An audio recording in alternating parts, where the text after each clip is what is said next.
Uniform civil code को लेकर देश में बहस छिड़ी है। राजनीतिक दल आमने सामने हैं। संविधान सभा में भी यूनिफॉर्म सिविल कोड को लेकर अंतर्विरोध उत्पन्न हुए थे और मामला राज्यों के पाले में डाल दिया गया था।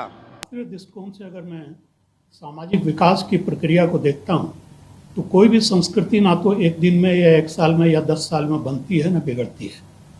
अगर भारतीय संस्कृति की बात हम कर रहे हैं, इसमें विभिन्न संस्कृतियों का समन्वय है। ये ऋग्वैदिक काल से जब से लिखित ग्रंथ हमारे पास है, उसके पहले से ही भारतीय संस्कृति में विभिन्न सांस्कृतिक तत्वों का समावेश होता रहा है। कितने आए, हुन आए, कुषाण आए, पठान आए, उसके बाद मुगल एम्पायर आया, उसकी कई डायनेस्टी रही, ब्रिटिश साम्राज्य आए, वो पुर्तगाल आए। ये तमाम लोगों ने अपने साथ अपने समाज की संस्कृतियों को भारत में लाया और इन्हीं संस्कृतियों के समन्वय के कारण एक माला के रूप में जो विकसित हुई है संस्कृति, उसको हम भारतीय संस्कृति के नाम से जानते हैं। यूनिफॉर्म का मतलब होता है जीवन शैली, सिविल कोड का मतलब जीवन शैली। आप क्या पूरे भारतीय समाज के जीवन शैली को एकाकार कर सकते हैं? एक जैसे जीवन शैली को जीने के लिए आप बाध्य कर सकते हैं? ये सिर्फ मुस्लिम की बात नहीं है, यहाँ क्रिश्चियन भी हैं, यहाँ बुद्ध भी हैं, यहाँ जैन भी हैं। इवन विद इन हिंदू ही अगर आप देखते हैं तो शेड्यूल कास्ट और शेड्यूल ट्राइब की जीवन शैली और हिंदू की जीवन शैली अलग अलग है। उसी तरह शहरी जीवन शैली और ग्रामीण जीवन शैली अलग अलग है। ये यूनिफॉर्म का मतलब क्या है? मैं इसी को नहीं समझ पा रहा हूँ समाजशास्त्रीय दृष्टिकोण से कि यूनिफॉर्म सिविल कोड का मतलब क्या है। कि जो हमारी सामाजिक मूल्य हैं, उन मूल्यों को एकाकार किया जा सकता है क्या? देखिए, कोई भी समाज विकसित नहीं हो सकता जब तक उसमें वाद और प्रतिवाद के तत्व दोनों ना हो। अगर आप उदाहरण के तौर पे देखें तो पाकिस्तान के विघटन का, पाकिस्तान के विकसित नहीं होने का सबसे बड़ा कारण यही है कि वहाँ प्रतिवाद है ही नहीं। वहाँ यूनिफॉर्म सिविल कोड है, वहाँ यूनिफॉर्म जीवन शैली है और उसी का फायदा कुछ वहाँ के जो शासक वर्ग हैं, खास करके पंजाब प्रांत के, वो लोगों ने उठाया। इसी के कारण बलूचिस्तान है, आपके नॉर्थ वेस्ट फ्रंटियर है और उसके जो सिंध प्रांत है, ये सभी बेचैन हो उठे हैं। भारत को अगर आप एकाकार करने की कोशिश करेंगे, इसमें हमें लगता है कि आम जनता को तो बहुत नुकसान होगा। पूरी सांस्कृतिक परिवेश, पूरा जो हमारी सामाजिक संरचना है वो विघटित होगी। हो सकता है कुछ जो संपन्न वर्ग के लोग हों, संपन्न तबके के लोग हों, उनको कुछ फायदा हो सकता है, लेकिन अंततः यह बिहार के पूरे हिंदुस्तान के समाज की एक विघटन की प्रक्रिया प्रारंभ होगी और हमें नहीं लगता कि यह संभव है किसी भी कीमत पे। अगर यूनिफॉर्म सिविल कोड की बात करें तो यह संघीय राज व्यवस्था, फेडरल सिस्टम के प्रतिकूल होगा। ये बिल्कुल विरोध में कार्य करेगा और तमाम राज्यों की जो अंतर्निहित शक्तियां हैं उस पर कुठाराघात होगा।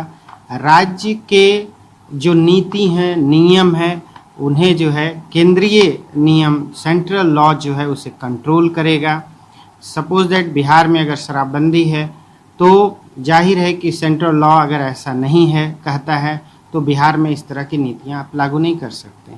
उसी तरीके से लैंड एक्विजिशन में लॉ है, लैंड एक्विजिशन एक्ट कहता है कि जहां पर शेड्यूल ट्राइब्स होंगे वहां पर जो लैंड एक्विजिशन होगा उसका तरीका अलग होगा। इसी तरीके से 370, 71, 372, 73 जो कॉन्स्टिट्यूशन के आर्टिकल्स हैं उसमें देखा जाए तो कई 11 राज्य हैं जो विशेष राज्य का दर्जा प्राप्त कर चुके हैं। खास करके नॉर्थ ईस्ट राज्यों में जो प्रैक्टिसेस हैं वह किस तरीके से आगे अपना कार्य करते रहेंगे। तो शास्त्र के नज़रों से देखेंगे तो अर्थशास्त्र जो है विविधता को खोजता है, फ्रीडम को खोजता है। जितना ज़्यादा फ्रीडम होगा उतना ज़्यादा जो है इकोनॉमिक एक्टिविटीज़ और इकोनॉमिक जो है क्रियाएँ गतिशील होगी और आगे बढ़ेगी। लेकिन किसी एक कानून के अंतर्गत आ जाने पर जो इकोनॉमिक एक्टिविटीज़ है उस पर भी प्रभाव पड़ सकता है। संविधान निर्माता बाबा साहब भीमराव अंबेडकर भी देश में यूनिफॉर्म सिविल कोड लागू करने के पक्ष में थे, लेकिन राजनीतिक दलों के चालबाजियों के कारण मामला उलझ कर रह गया। यूनिफॉर्म सिविल कोड यानी एक समान सिविल संहिता, इस पर चर्चा संविधान सभा ने 23 नवंबर 1948 को संविधान सभा में रखा था। इस दिन डॉक्टर राजेंद्र प्रसाद इस सभा में नहीं उपस्थित हो पाए क्योंकि वो अस्वस्थ थे। तो संविधान सभा के उपाध्यक्ष एस सी मुखर्जी साहब सभा की अध्यक्षता कर रहे थे। इसी दिन इस पर बहस करना था। संविधान सभा ने दो धारा में बट गई, एक इसके पक्ष में थे, एक इसके पक्ष में नहीं थे। मद्रास के कुछ मुस्लिम नेताओं ने इस बात पर खंडन किया कि भी वक्त नहीं आया, लेकिन कृष्ण स्वामी अय्यर, के.एम. मुंशी, डॉक्टर भीमराव अंबेडकर यह चाहते थे कि देश के भीतर यूनिफॉर्म सिविल कोड बने, लेकिन आम राय नहीं बनने के कारण इसे राज्य के नीति निर्देशक तत्व के दायरे में रखा। भारतीय संविधान के अनुच्छेद 44 के अंतर्गत रखा गया है। इसके अंतर्गत 3 विषय वस्तु आते हैं: विवाह, तलाक, उत्तराधिकार। ये 3 विषय वस्तु आते हैं। इस तीनों विषय वस्तु में आपसी रजामंदी हमारे भारतीय समाज के भीतर कुछ संप्रदायों के बीच में नहीं है। देश चाहती है एक देश एक कानून बने। सरला मुदगल केस 1995, जॉन बलबलतम केस 2003 में इस मामला को भी खुलासा किया जा चुका है कि राष्ट्रीय एकता और अखंडता को बरकरार रखने के लिए ये यूनिफॉर्म सिविल कोड का होना जरूरी है। जैसे भारत के एकमात्र राज्य गोवा में यह लागू है, उत्तराखंड पहल कर रही है, तो यह समवर्ती सूची के दायरे में आता है, जहां उसकी लिस्ट 5 के तहत केंद्र और राज्य दोनों को कानून बनाने का अधिकार है। इसलिए दोनों बना सकती हैं, या धीरे धीरे क्रमिक रूप से राज्य बना ले तो केंद्र और राज्य दोनों इस कानून को बना सकती है। आप जरा याद कीजिए कि नेहरू ने जब हिंदू कोड बिल लाया था तो उसका जबरदस्त विरोध हुआ था, लेकिन फिर उसके बाद सहर्ष लोगों ने स्वीकार किया।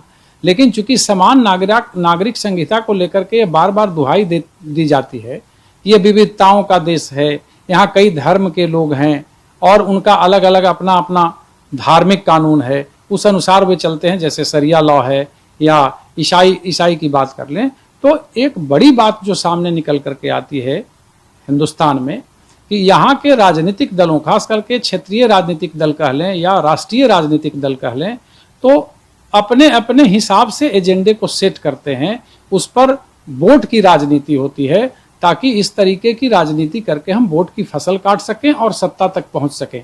समान नागरिक संहिता आप जिन मुस्लिम मौलानाओं के द्वारा विरोध किया जाता है, तो सबसे बड़ा देश है इंडोनेशिया, वहां भी कई चीजें नहीं हैं। जिस 3 तलाक की बात ये लोग करते थे और 3 तलाक को मोदी सरकार ने खत्म किया, तो ये तो समाज सुधार की तरफ कदम था ना। धारा 370 हट गया, बड़ी बड़ी बातें होती थी, क्या हो गया? इसी तरीके से नेहरू भी समान नागरिक संहिता के पक्षधर थे, उन्होंने भी कई दफा इसे लाने की कोशिश की, लेकिन राजनीतिक दलों ने इसका प्रबल विरोध करके इस कानून को यहाँ आने नहीं दिया। इसलिए आम सहमति मोदी सरकार कितना बना पाती है तो देखने वाली बात होगी, लेकिन मोदी सरकार के बस्ते में यह शामिल है और ये एजेंडा एक बार फिर से 2024 का चूंकि चुनाव आने वाला है तो ये जोर शोर से उठ चुका है। देश और राज्यों में यूनिफॉर्म सिविल कोड लागू हो, इसकी ज़रूरत लंबे समय से महसूस की जा रही थी। समय समय पर सुप्रीम कोर्ट की ओर से भी राय व्यक्त की जा चुकी है। ज़रूरत इस बात की है कि राजनीतिक दल आम सहमति से इस पर एक राय बनाएं और देश के अंदर यूनिफॉर्म सिविल कोड लागू हो। रंजीत, ईटीवी भारत, पटना।